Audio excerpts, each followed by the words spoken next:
In the UFC, as eras end and new ones begin, the cycle of the fight game continues. But it's not just... And yet throughout the violence, bloodshed and visceral wars, the same patterns emerge, the narrative threads of each warrior interwoven with one another. And within those tales are character archetypes that represent universal truths and commonality. The plucky heroes,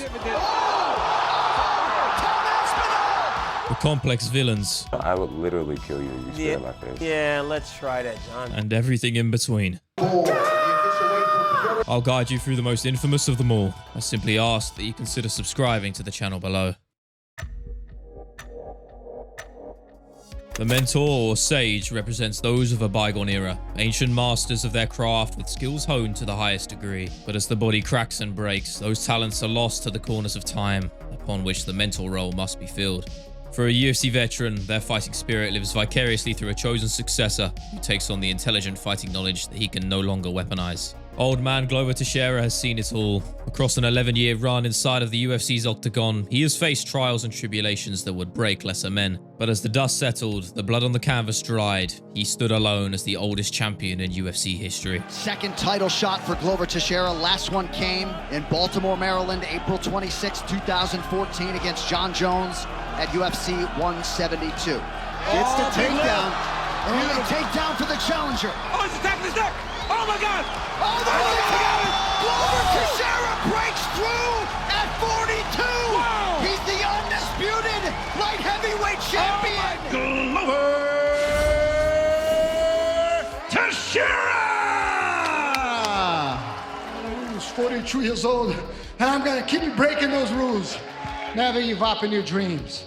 No matter what people say, don't listen to them. They're gonna put you down.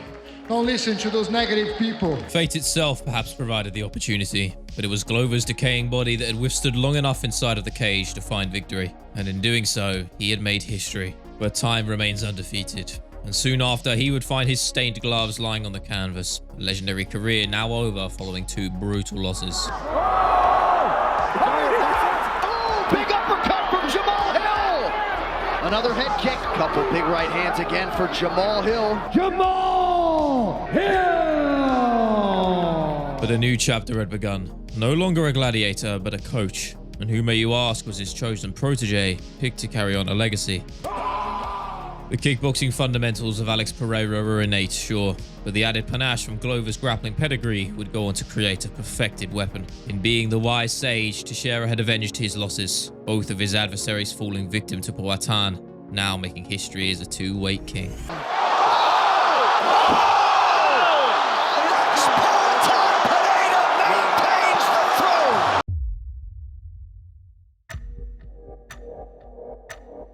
The trickster represents a departure from the laws of conventionality. Whatever the status quo, they go the road less traveled by in the world of fighting an unorthodox makeup of martial arts ability. As the sport of MMA evolves and the various martial disciplines within continue to blend, the tricksters of the world carve their own path. Dricus du Plessis, the most notable at present time, he was a man mocked for his plodding, flat-footed style that on the surface seemed ineffective, but he would continue to win, gradually garnering the praises of the masses. A litmus test against Robert Whittaker was expected to be the breaking point, a man who personifies the perfect blending of the arts. And yet, that unorthodox approach from the South African that he was once mocked for would instead be the ace up his sleeve. Du Plessis in green, Whittaker is in black. Now I see, right? You see the game plan of Du Plessis is going to be overwhelmed. Robert Whittaker. He stunned him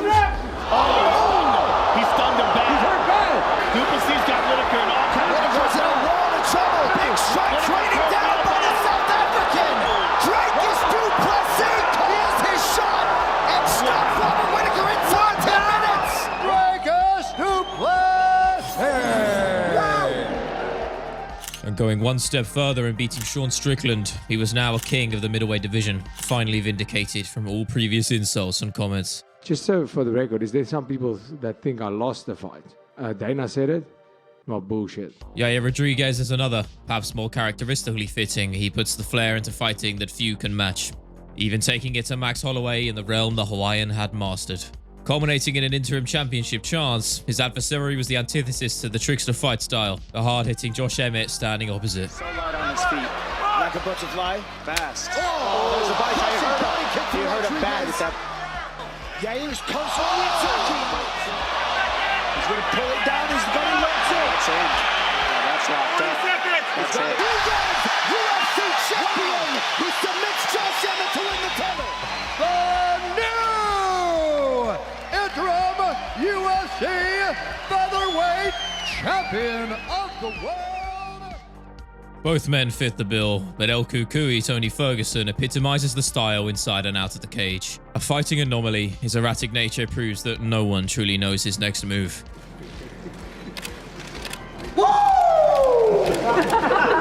Just as his training methods remain wholly unorthodox, so too do those skills translate inside of the octagon. In his prime, a force to be reckoned with that for over 12 years left its opponents a bloody heap once the ref had stepped in. The everyman represents, well, every man. They are those who, perhaps not blessed with fists of steel, raw strength, or elite fight IQ, are able to break the bounds of what is previously thought to be impossible. It is said that hard work beats talent when talent fails to work hard. And for one Michael the Count Bisping, he is the epitome of such a mantra. His tale parallels that of Rocky Balboa himself, a man from a broken home, his only path towards salvation inside the walls of a gladiator pit. Far from the strongest, nor the fastest, but few could doubt the heart he had. It would never falter, never wither, and eventually carry him to the summit even when all hope seemed lost.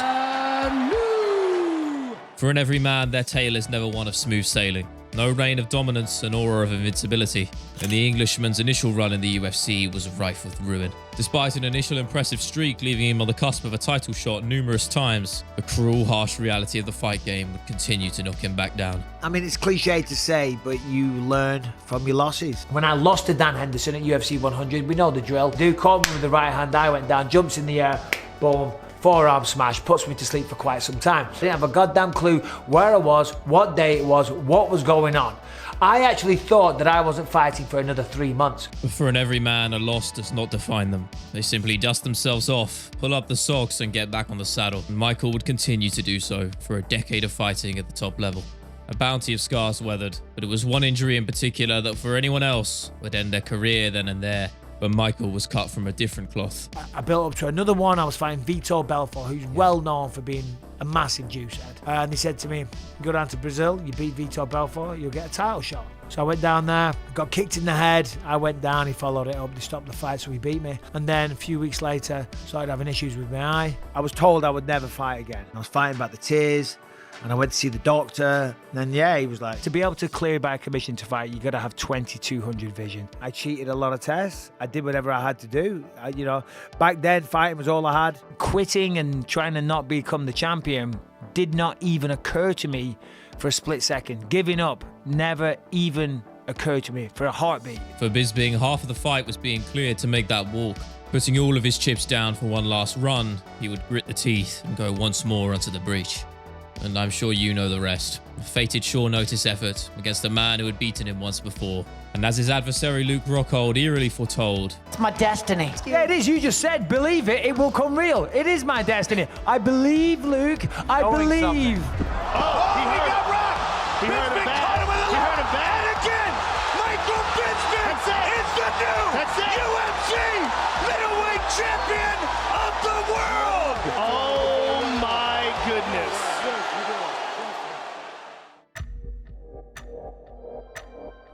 the fight game is one of high stakes. To drop your stoic mental guard for a split second can mean the ultimate price paid. Psyched out in the fight build-up, or a lapse of concentration inside of the cage. It's a risk that cannot be taken by most. But Stephen Wonderboy Thompson challenges that notion, choosing not just to use his positivity as a brand cornerstone, but also as a guise for his lethal finishing pedigree. A pioneer of the modernized karate stance, his success in the welterweight division planted him firmly as one of the toughest puzzles on the roster. But no character archetype is without flaw, and for the innocent optimist, it is that very quality that can be the Achilles heel, just as it is the ace of the sleeve. Tyron's the champion, like I said, for a reason, man. So. 'Cause I'm the best.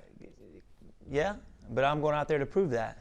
You're going out to prove I'm the best? That I'm the best. You're going out there to fool yourself.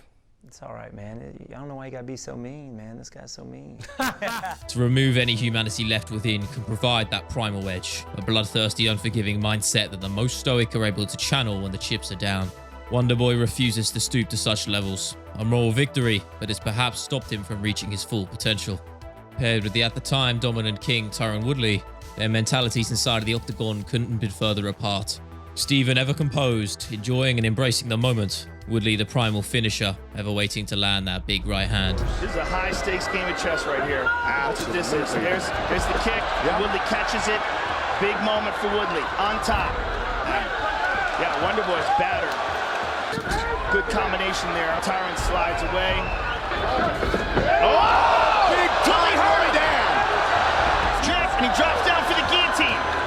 Full in. Is this it? Oh, man, that is so tight. His head is free. Raining down shots. What a round. What a fight. A majority draw. A draw and a split decision. They were two legacy-defining bouts that perhaps in another time would conclude with Wonderboy the victor. The record books showed 2 losses, but Steven remained unfazed, forever the optimist. And I thought I did what I needed to do to get the job done, but it wasn't enough. So got to go back to the drawing board and hopefully, keep this going.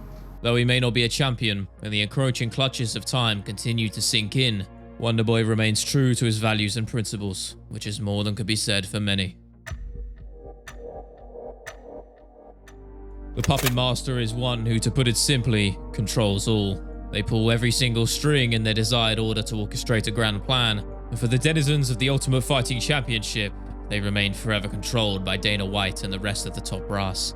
Every fight meticulously planned to maximize revenue potential. Those who protest step out of line for if but a brief moment, face the gravest of consequences. I think Francis is in a place right now where he doesn't want to take a lot of risk.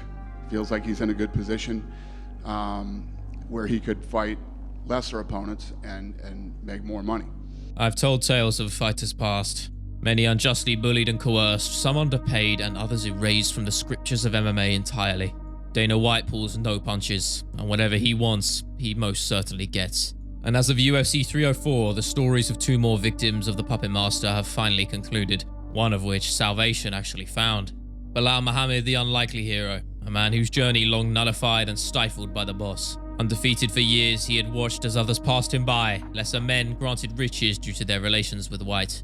There's nobody else that it should be but me, right? When I fought Gilbert Burns, I took him on 3 weeks notice, and they told me, you beat Gilbert Burns, you're next. And Dana White said in the press conference after the fight, he's 100% next. But eventually, on the road less traveled by, he had made himself undeniable. And in enemy territory, he would slay the one they called Rocky, steal the belt, and break free from his strings as a free man and a champion. The people that I have around me, my team, my coaches, we believed in us. I don't need the world to believe in me. I don't need anybody to believe in me. We don't need applause. We know how good we are. We know what we're capable of doing. And now we're the world champions. For the other man in Muhammad Mokaev, the long arm of Dana White would finally catch up to him. One of the UK's top talents, undefeated at 23 years of age and on the cusp of a flyweight title shot. A pre-bout feud with opponent Manel Kapp had stirred the pot and found himself in the boss's sights. I couldn't come close to him in the hotel, so I told him, let's come take a picture. And once he came, I dropped him.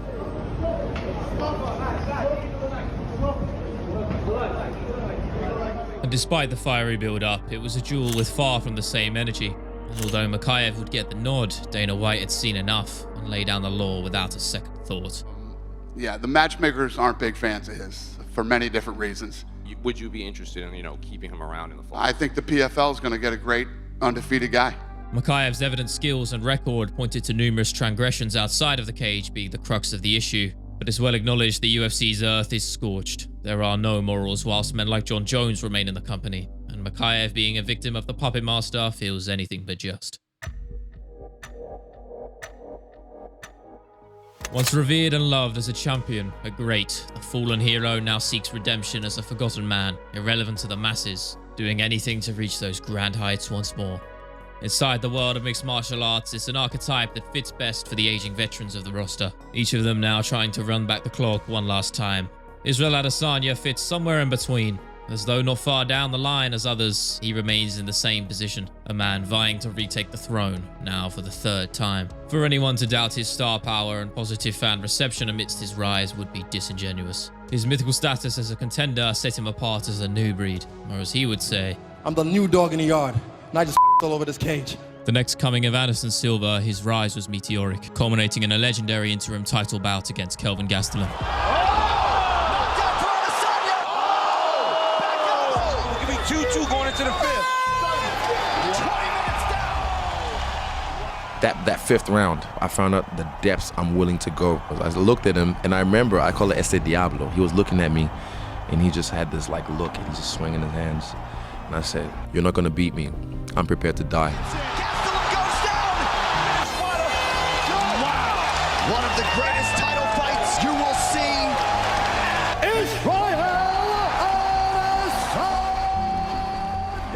And for years, he would remain the king of the middleweight throne, though not without contention.